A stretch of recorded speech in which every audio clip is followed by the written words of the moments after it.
Ivan, it is time to foam. Hi, I'm Ivan. I'm Nick. This is DIY Detail. Today we have a lowered, stanced Miata in here with the hardtop. I like convertibles, but nonetheless, this car, we don't know the shape the paint is in underneath. It looks like it has water spots. It may or may not have water spots. It just got rained on, and we have dirt that was on here, but from my eyes, from experience, it looks like the water spots are underneath that dirt. But to find out, we need to clean it first. The hybrid wash is for those who like to foam, but not necessarily as much. Yep. And if you're dealing with direct sunlight, the hybrid wash can, let's say, save you. So in the sense that once you've applied the foam, you let it dwell a few minutes, you rinse it off before it bakes in the sun, then you apply rinseless wash on the surface. At that point, you can let it dry, it's not a problem. Do a panel, wipe off a panel. Do a panel, wipe off a panel. We're gonna do it all in one step here. We don't have to dry and wipe off because we will be more than likely decontaminating this vehicle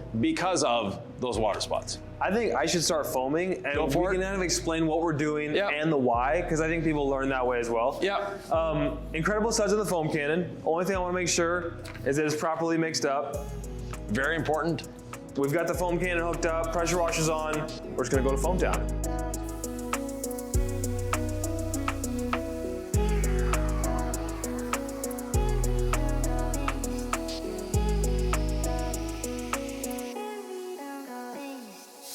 Nick started with the front bumper. That's actually a very good strategy because if there's insects on the front bumper, it'll have a little longer to dwell, a little longer to break down those insects. And we can tell it's Nick that mixed up the foam cannon because it's a little on the thick side. And there's no real advantage to thick or thin. It's really up to you. Which do you prefer? Now, if you have a lot of mud and stuff on the surface, then actually thin is a little better. Ivan, what are you up to over there? What are you talking about?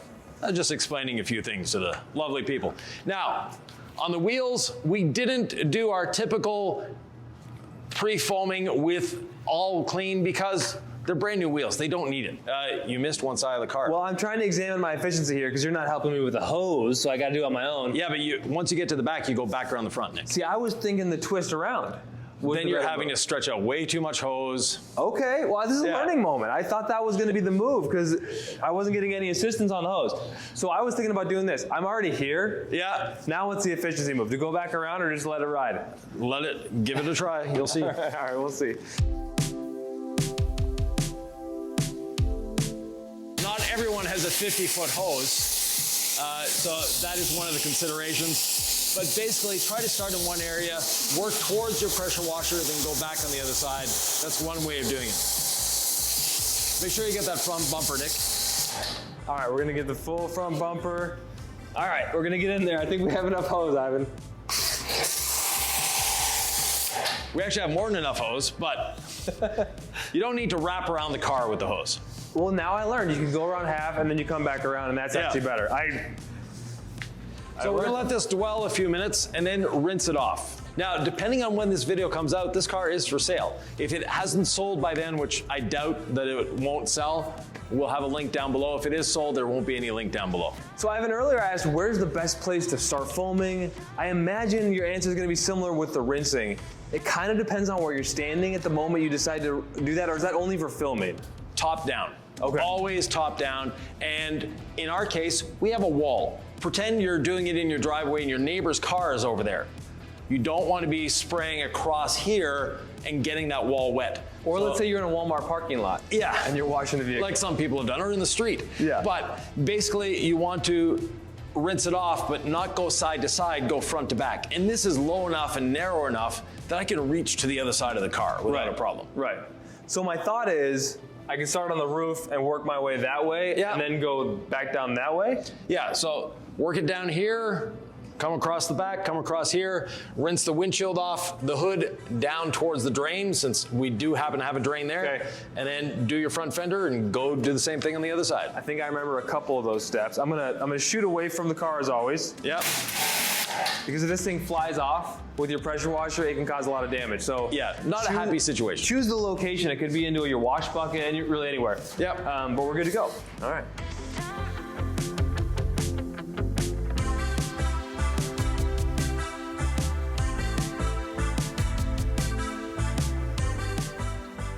Ivan, before you say anything, I know this is potentially a case of an over rinse. Yeah. I could tell you were thinking Nick's using way too much water, but the job was completed. Yeah, exactly. I'm happy to squeegee for you if you'd like. You can lay down the second foam, however you'd like to do this, but that was actually really intuitive. Once I started going top down, but like vertically instead of horizontally, Yeah. it actually made total sense. I went top down, my feet had already moved, then I was doing the next section. Not rocket science, but it's easy to be inefficient in that rinse process. Right, and we're not going to be foaming this again. Remember, we're doing a hybrid wash. Yes, indeed, okay. And this is the first vehicle we've had in here that the squeegee doesn't fit under. It's that low. Ivan had me sit in this car before we started, and it is a total experience. No joke. Now, we're doing a hybrid wash, which means we need to add chemical back to the surface. We're not doing foam. We'll be adding that chemical in the form of rinseless wash. Now, I've got this nice little garden sprayer that's actually battery operated, and they're not expensive. They do a great job. Normally, you see us using a keg. The keg does a great job as well, but this, a budget option for the keg.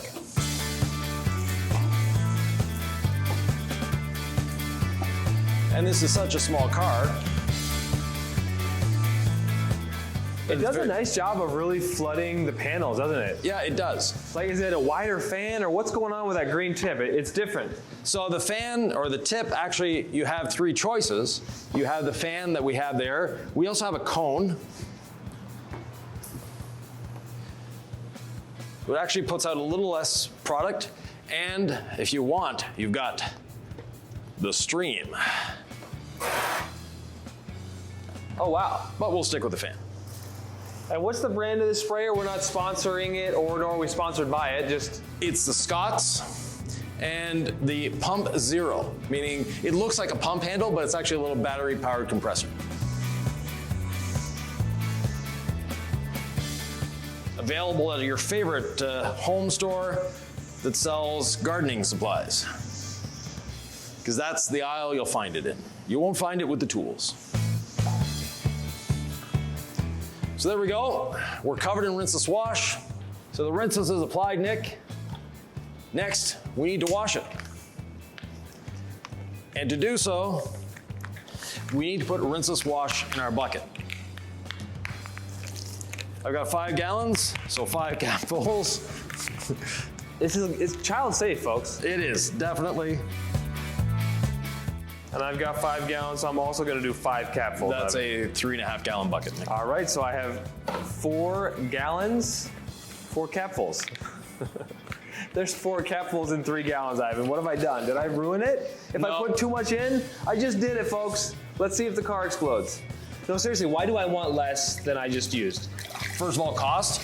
Secondly, less chance of streaking. So it actually does a better job at a lower dilution or higher dilution than it does if you overuse product.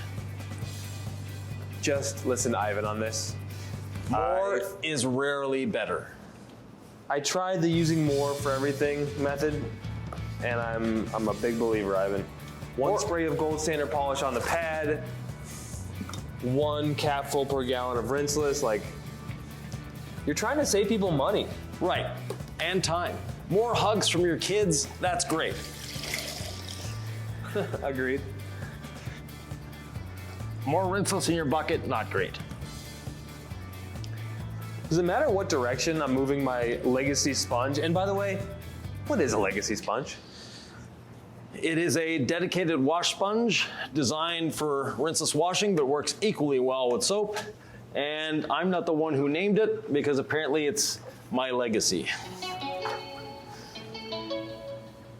I can tell you, having literally dropped this on a gravel parking lot recently, Yeah. I finally understood what all these slits did, because a lot of the big chunks ended up in between the slits. Not that Yeah. I was gonna use that on paint again, Yeah. but it was a dramatic example that when those slits were opened up and I was inspecting it after it fell on the gravel parking lot, I saw a lot of the big chunks in there. And even if they're not as visible to the eye, that's the design of the sponge, right? Exactly.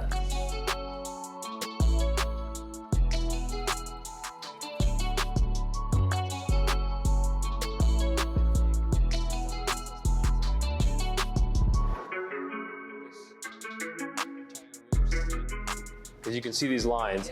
I'm a big fan of what the Rinseless tells you, Ivan. Yes. How can I know what's on my surface, whether I've been there, whether I haven't?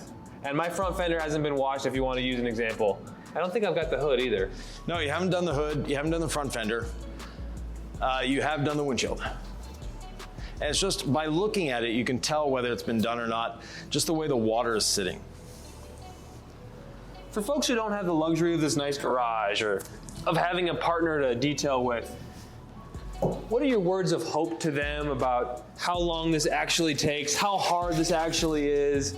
You know, what you want the person out there who doesn't have all the fancy tools or experience that we have to know if they're really into this, but maybe they're struggling to, you know, one comment we get is, it just takes me too long to wash my car. Right.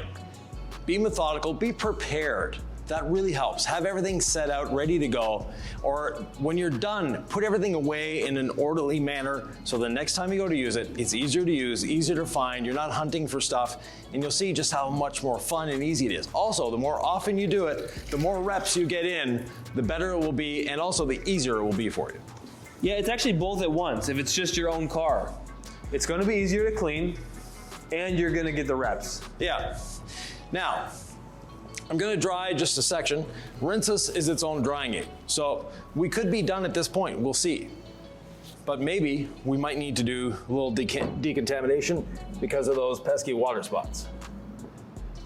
Have we told the full story of this car and what our mission is along the way? Because I know I wanted to get us into the job. Sometimes I'm the one who says, all right, enough talking, let's detail.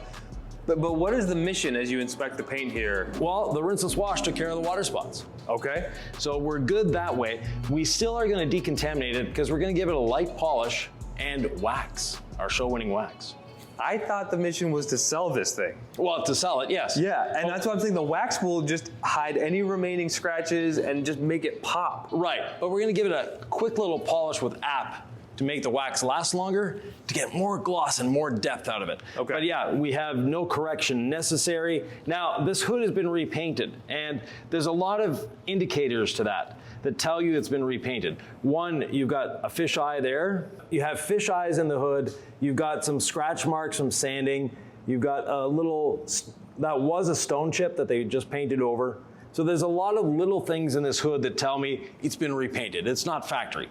And it's not exactly a new car either, so not a big deal. But now that we know that we are not having to deal with water spots, we're still gonna clay the vehicle. Or decontaminate. Decontaminate. We're gonna use our quad fold clay towel. And just with the rinseless that's on the surface, we don't need to add any more lubrication.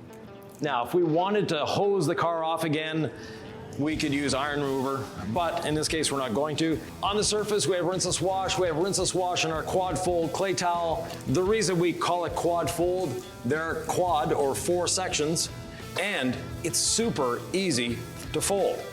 I'm introducing a lot of moisture. I like it nice and wet. I just want to make sure we have lubrication working for us, Ivan. Can you talk about that? So yeah, the rinseless wash is giving us great lubrication, making it easy to decontaminate the surface and safe to decontaminate the surface. People freak out because they're thinking old school. They're thinking, oh, whenever I use a clay towel, I scratched a car. Those were days gone by. Or a clay bar, I scratched a car. And yes, with a clay bar, you're more than likely to scratch the vehicle. But with a quad fold clay towel, it's designed to do this. The rinseless is designed to do this. And you'll notice as I'm going over the surface, it's starting to become a little more hydrophobic. That's not because of anything in the rinseless or the towel. We're simply removing the contamination from the surface. Less contamination means better water beading. And I love to shave off any bug guts right here on the windshield with this towel as well. After 4 panels, I'll redunk my towel. And we just want to work 1 quadrant of the towel at a time per panel, right? Yep.